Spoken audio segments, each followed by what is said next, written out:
Hello, everyone. So, pardon my French, but bienvenue dans l'aventure égoïste. Hope I pronounced that right. Probably didn't. Sorry to French speakers. But I'm back again for part one. This is officially part one of The Selfish Adventure. And I'm looking a little differently. I've got a haircut. And I think I'll just dive right into it. But actually, real quick, I don't want to rehash too much what I said in the introduction, but I just want to reiterate because I worry sometimes about this, about the title I've chosen for this series, The Selfish Adventure. It might, come across that I mean that as a sort of a celebration of selfishness, and it couldn't be further from the truth. This is an exploration of selfishness, what I'm trying to do here. I'm trying to explore the idea of selfishness and what it means to be selfish, and can you be selfish and selfless at the same time? And how selfishness sort of creates the human dilemma we're in, the problem of humans being cruel to each other, and violence and war and all that.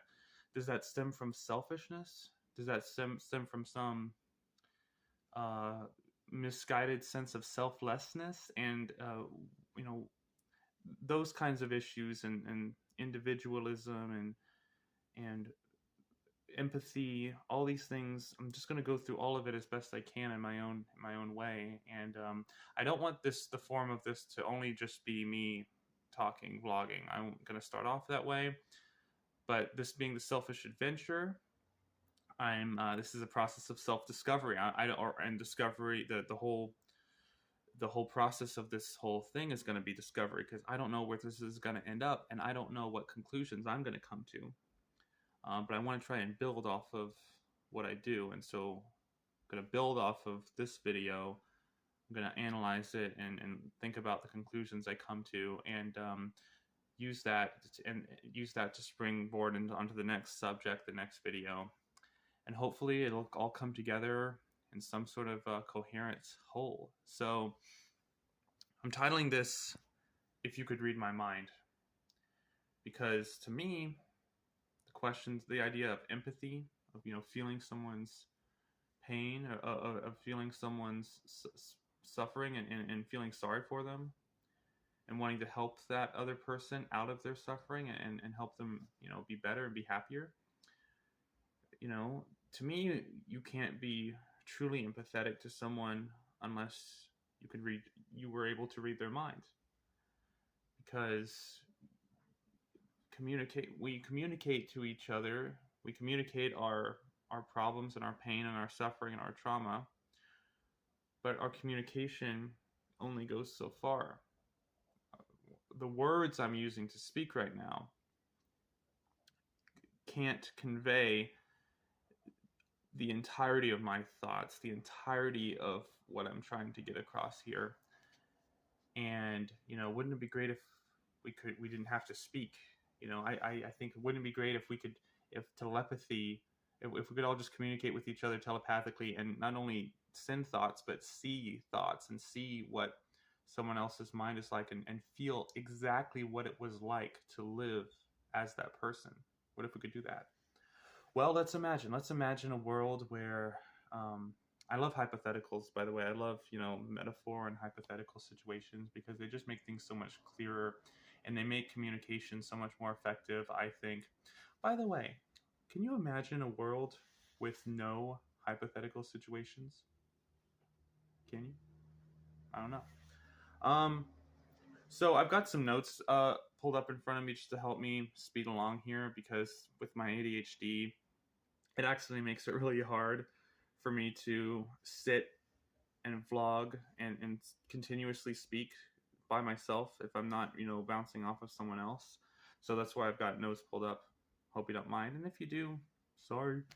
But just going off of this, I'm just going to start off by exploring that scenario. What if we could all read each other's mind?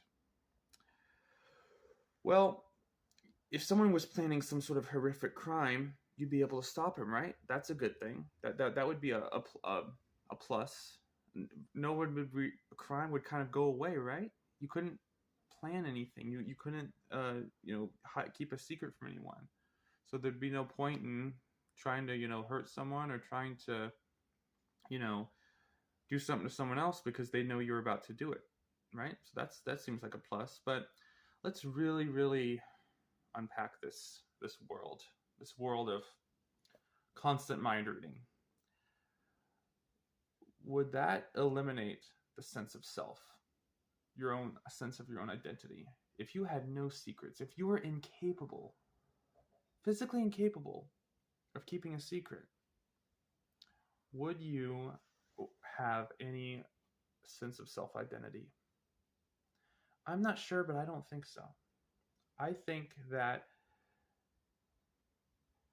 our sense of our own experiences that are unique to us, and our experiences that we can't really communicate effectively to anyone, and that to a degree that they would ever really truly understand, those things are what truly create us and create our own identity.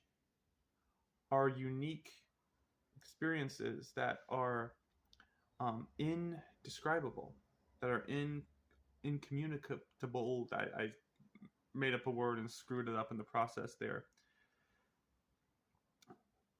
And so I think that there's that, and there's the other aspect too, as to, we talk about the voice in our head.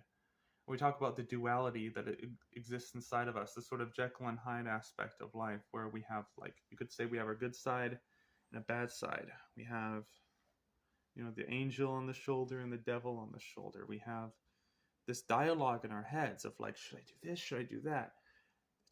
This is the good thing, but no, that's the good thing. And I don't think it's necessarily, unless sometimes it might be, but for some people, I don't know. But I never think of it as, like, the desire to do good and the desire to do bad. I think of it more as sort of like the question in our head of what is good and what is bad. And so what if that dichotomy, that issue was on display for everyone to see? And everyone could see, oh, look, him or her, they're arguing, in their head back and forth one way or the other, as to, and that was all visible. What would that look like? And would that dichotomy even be there if it was constantly visible to everyone else? I don't know, and I don't think so. I think part of that, it has to do with, privacy. It's that's locked in sort of the inner caves of our mind, that back and forth, and that question and answer, that is it this, is it that, do I do this and do I do that, and that dialogue, the fact that it's hidden, the fact that it's locked away in our brains, makes it exist. Because if it were open to the world, it wouldn't exist anymore, because I don't know, I feel like the back and forth dialogue in our head can't exist when it's exposed. Because what happens at a therapy session? For me personally, I've been in therapy on and off throughout my life. Not currently, but I don't feel like I need to right now, but I might get to the point in my life where I feel like I need to again. When you're in a therapy session and you say out loud, speak out, and someone's listening, the therapist is listening, you speak out loud the dichotomy in your head and the debate you have within yourself. It seems so like, oh, the answer is obvious. Like when you say it just ends, sometimes at least, it negates that the need for that dichotomy, because you're like, what was I even doing? Of course the answer is this. I should have done that. And so that to me really makes me think about, okay, telepathy and mind reading and seeing into each other's thoughts. Is that a real thing? Can people even really do that? The people who claim to, I don't know. I've thought maybe, again, just spitballing here, maybe at some point down the line in this video series, I might speak to someone who's in that industry, speak to someone who claims to be, speak to someone who claims to have a psychic ability and works as a professional psychic, because, where I'm at right now, I am skeptical of that kind of thing, because I think it's healthy to have a skeptical attitude. But I would be willing to, have my mind changed. You have to be. I think you have to be willing to have your mind changed at all times about all things. So, bringing it all together, everything I've gone through just now, I think that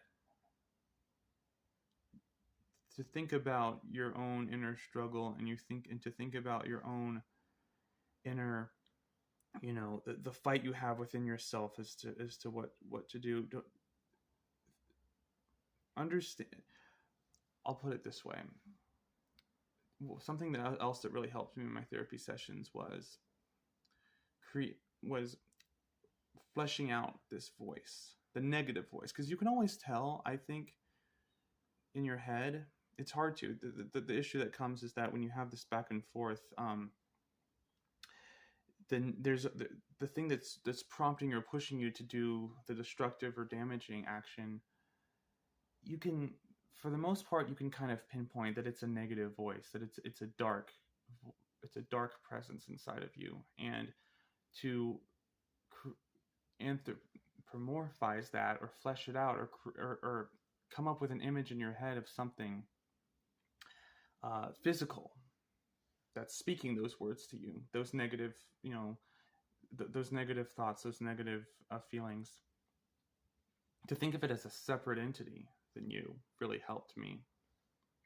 And so I thought of it as a Wendigo, a Native American mythological creature that's sometimes it's like tall and gaunt and it's crouched over and it goes through the woods and it eats your soul.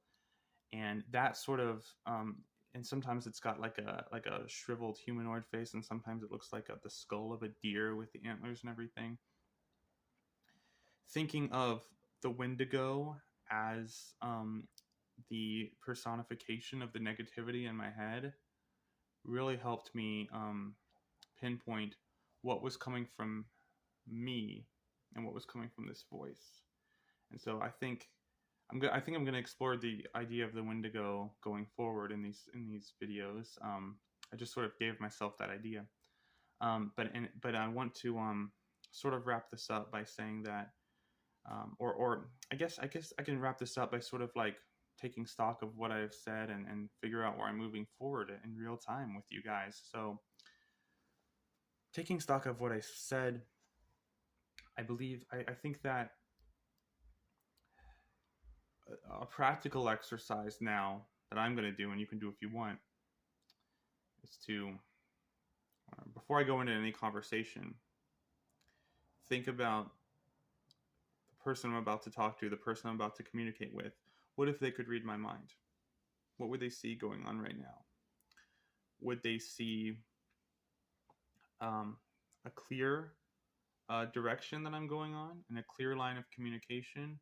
Or would they say confusion and I don't know, this, that, what do I do?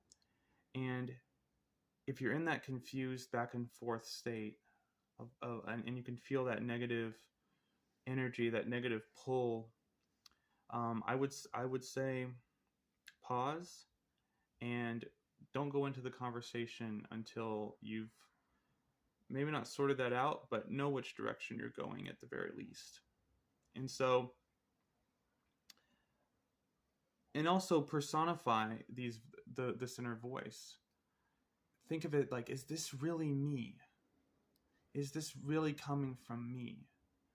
because that's the core of this whole issue, and that's what I think it will be the closing thought here, is that it took me a long time to realize that things that I did, actions that I took that were detrimental to me and added to my suffering and added to the suffering of others, were ideas that didn't actually come from me, but I thought that they did. And so learning how to adjust that filter, the filter that you receive information through, and learning how to identify ideas you have in your head as a separate entity, and thinking as thinking about whether, if you could read someone else's mind, think of the reciprocal nature of that, and if they could, don't think about so much as that what would I see if I saw into their mind, into someone else's mind. Think about what would they see if they saw into my mind. So I might not come across as super polished and clear sometimes in my thinking, and the notes help me. That's why I've got the notes pulled up. They help me to some degree, but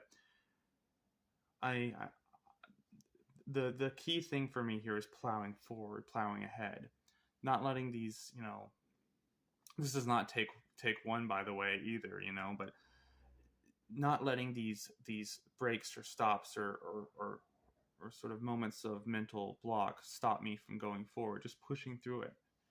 Because, again, I've mentioned I had ADHD. I don't know if I mentioned I had ADHD, but I'm mentioning it now.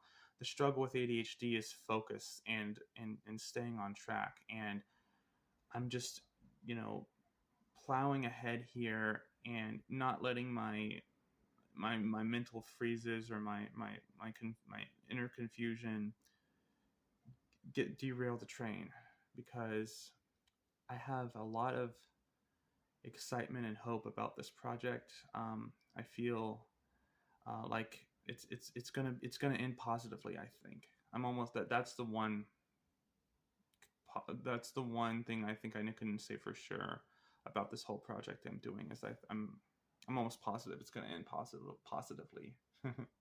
So I'll see you guys in the next one.